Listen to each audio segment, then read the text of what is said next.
Sarah, how are you? The funeral you held for your mother was lovely. It must have been a lot to deal with in such a short time.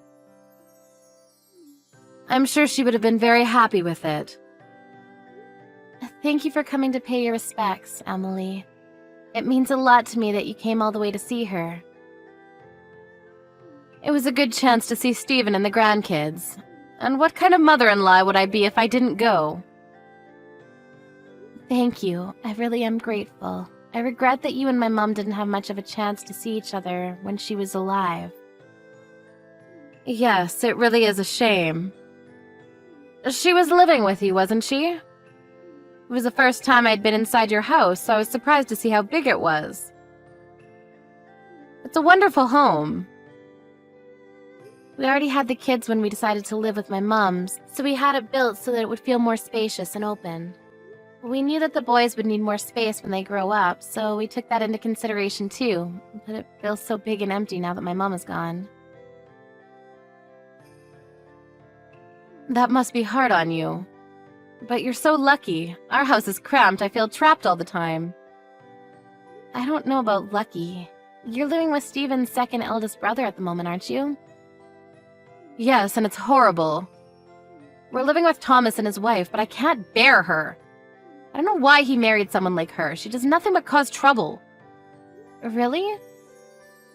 I haven't spent a lot of time with her before, so I don't really know what she's like. I don't know how she can call herself a wife. She always cuts corners on the chores and she complains all day long. She can't discipline her own child either. He runs around the house screaming and shouting. I can't live in a place like that. I didn't know any of that. What does your husband think? Have you spoken about it with him? That's the problem. She acts like such a good girl when he's around. When he's looking, she's the perfect daughter-in-law. She's so two-faced, it's very annoying. I guess that's why I don't feel like we can get on well. Is that so? That does sound problematic. It was a bad idea to start living with Thomas and his family to begin with. There was no way all of us would fit in such a small house. I don't know how they thought it could work. What do you mean? There's 5 of us. My husband, myself, Thomas, and his wife and son. Of course we can't survive in such a small house. It's only natural that we get stressed out by one another. We all need our own private space. I never knew that the situation was that bad. Is it really that stressful living together? Of course, I'm fine with living with Thomas since he's my own son, but I don't like that woman. She irritates me to no end. Every day there's something new to be annoyed about because she's so noisy about every single little detail. She won't even wash my or my husband's laundry with her families and expects me to do it by myself. Can you believe that? There's no point in living with them if she doesn't do anything for us. We're letting her live with us, so she should be a little more grateful. It's your husband's house, but I heard that Thomas and his wife are paying the gas and electricity bills, aren't they? It's not just the gas and electricity. They're paying for the groceries and other things, too. We provide the house and shelter, so the least they can do is pay for all the necessities. My son and his wife are paying for everything at the moment. That must make it much harder to mention that you're not happy with their attitude. I wonder what you could do. I was wondering about that, too. And I realized when I went to visit yesterday for the funeral, with your house being so big, maybe it would be a better idea if my husband and I moved in with you and Stephen. Don't you think that's a wonderful idea? That way we can spend more time with the grandkids, too. We hardly ever see them. Excuse me? My husband and I could move in with you. You've got plenty of space now that your mother's gone. You were saying how it feels big and empty earlier. I'm sure Stephen would be happy with that. I don't think that's the problem. First of all, we only just had the funeral. We built this house with the intention of living with my mom, so it's filled with memories of her. And we've already discussed this before with Stephen and your husband. I remember that we all decided that we wouldn't move in together, and that you would move in with one of Stephen's brothers instead. So you don't mind living with and taking care of your own mother, but you don't feel any obligation towards your in-laws? Do you have a problem with living with me and my husband? Like I said, I didn't decide that alone. I didn't mean anything by it, but my mother did put a lot of money into building this house too. So she had every right to live with us. She's gone now, but the kids will be getting much bigger from now on, so Steven and I have already made up our minds that we'll stick with the first decision and not live with you both. I'm sorry if I've made you feel unwelcome, but that's just what we've decided. And what would you do about your current house? Are you going to give it to Thomas and his wife? I don't want to give them our house, but your house is much bigger and it's new too. It'll be much easier for us to live in. I think it's a good idea for us to move in with you and Steven. I'm really sorry, Emily, but I don't think that's possible. Living together will be a bit difficult for a lot of reasons. Why? What's the matter? What reason could you have to not live with us? Haven't you already spoken to Steven about this? Steven himself was saying that he didn't want all of us to live together. He was quite insistent on it. He always said that he didn't want to live together with his parents. This is why I have problems with you all.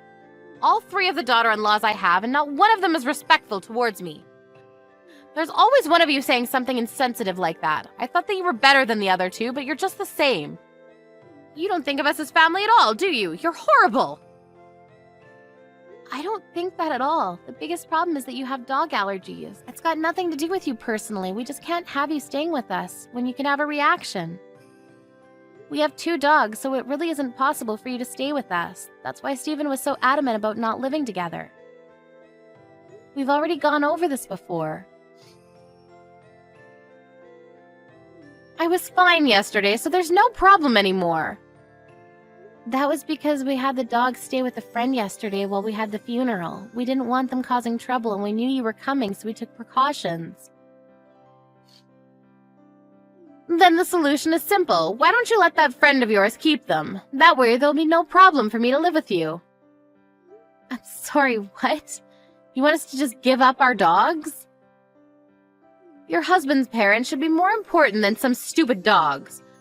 Are you being difficult on purpose? If you want to keep your dogs, then you're just being selfish. Why don't you understand that you should prioritize us over everything? Please stop. I've had enough of your ridiculous comments. We won't let you live with us, and that's final. Do you realize that it's not your daughter-in-laws that have the problem, but you yourself? I know that you were living with Keith, your eldest son, until a few years ago. I also heard that you had problems with his wife, too. And that they had to go live elsewhere because of the stress she suffered. They moved out because they didn't want to live with you anymore. That wasn't my fault. You can't blame me for that. That was all her fault. She was flirting with my husband and trying to use him. I just made it clear that there are things she shouldn't do. On top of that, she didn't pay for anything when she first was living with us. She was asking us to pay half of the groceries and pay for half of the bills, just like Thomas's wife. I couldn't believe what I was hearing. She was requesting that we pay for things, even though we were letting her live in our house. It's not like she lacked the money. Both her and Keith were working. She could have paid for everything, but no, she was audacious enough to ask us to pay for half. I think that's normal. I don't understand what you're complaining about. Pardon? If you're going to live together, then it's only a matter, of course, that everyone puts some money forward. We were letting her live in our house. Why should we pay for anything? She should have been grateful she had a home. Why don't any of you understand that? All you want is money. My mom was paying for her own groceries and things. It was only fair since she was able to work still and had savings. It helped out a lot. She paid part of the cost of building this house and bought her own furniture instead of asking us to buy things she wanted. I don't care what your mother did. And Thomas is fine with paying for everything. Keith and his wife should have done the same. They're the ones being unreasonable. I heard that your husband is paying part of the bills at the moment. What are you talking about? Didn't you know? Because of the trouble you had with Keith and his wife, your husband's been paying for half of the bills and the groceries in secret. He's been handing it directly to Thomas. I didn't know that. Nobody told me anything about that. Why would he do that behind my back? He was apologizing to your son's wives on your behalf. Why? Why should he apologize? There's nothing to apologize for.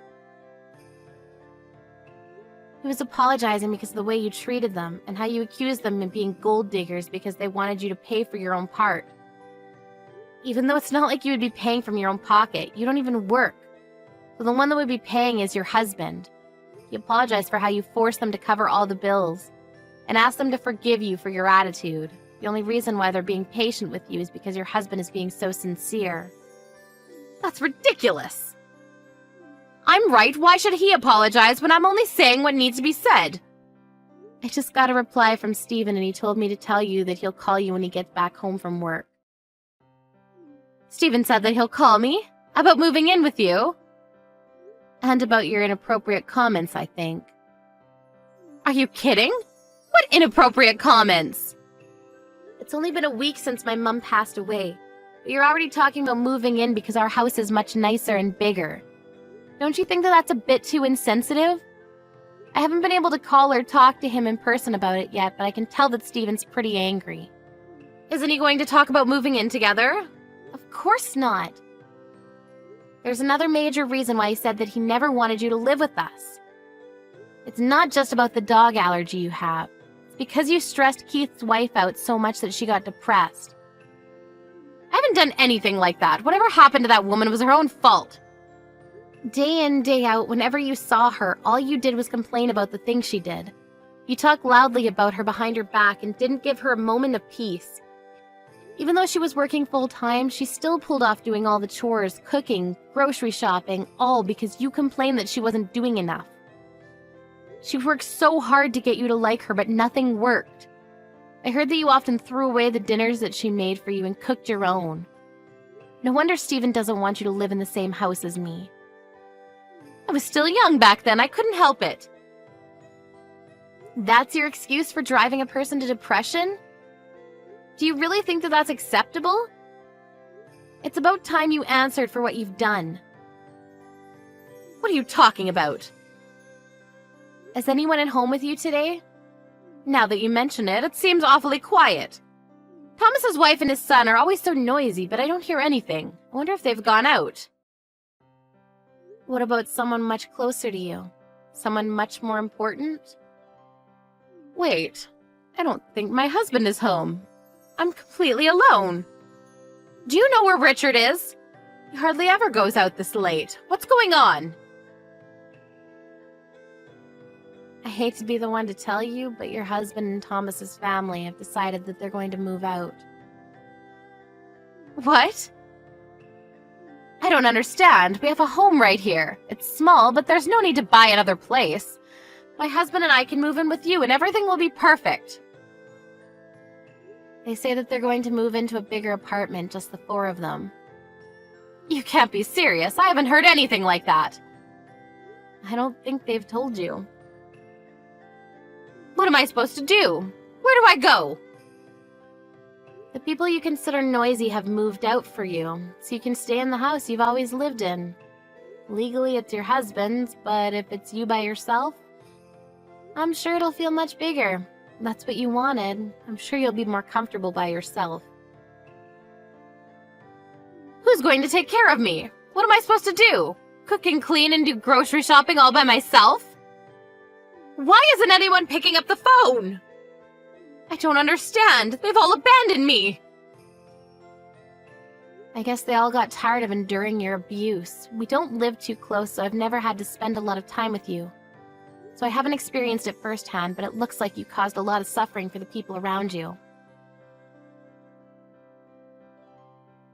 And since you have no consideration for the fact that I'm currently in mourning, I can only think that you're as self-centered as I've heard. I can empathize, but I can't imagine how your other sons' wives must have felt with you in their homes. It's unpleasant just thinking about it, so I think I'd like to keep my distance as well. I found divorce papers on the living room table. Sarah, what should I do? How can I make them come back? I can't do anything by myself. I think you should give your husband the divorce and let them live in peace. It means you have to pay all the bills and do all the housework by yourself. but that's what you get for not being thankful for the support you've had up until now. Your husband is graciously letting you live in the house he bought after all. Why shouldn't you pay for everything yourself?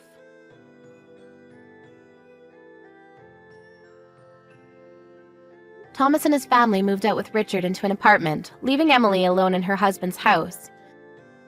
The apartment they moved into wasn't as big as their old home, but they were able to live in peace and stress-free. So they all got on well and took care of one another. On the other hand, Emily had no choice but to divorce her husband at a late age. She tried begging Stephen and Keith for help, but her eldest son had already had enough of his own mother after she caused his wife to get depression and had cut ties with her a long time ago. He didn't answer any of her calls or her pleas for help. Stephen was furious with his mother after he found out how insensitive she had been towards his wife and told her to never call them ever again. Because of her own actions and her attitude towards the people that loved her, Emily ended up living a solitary life.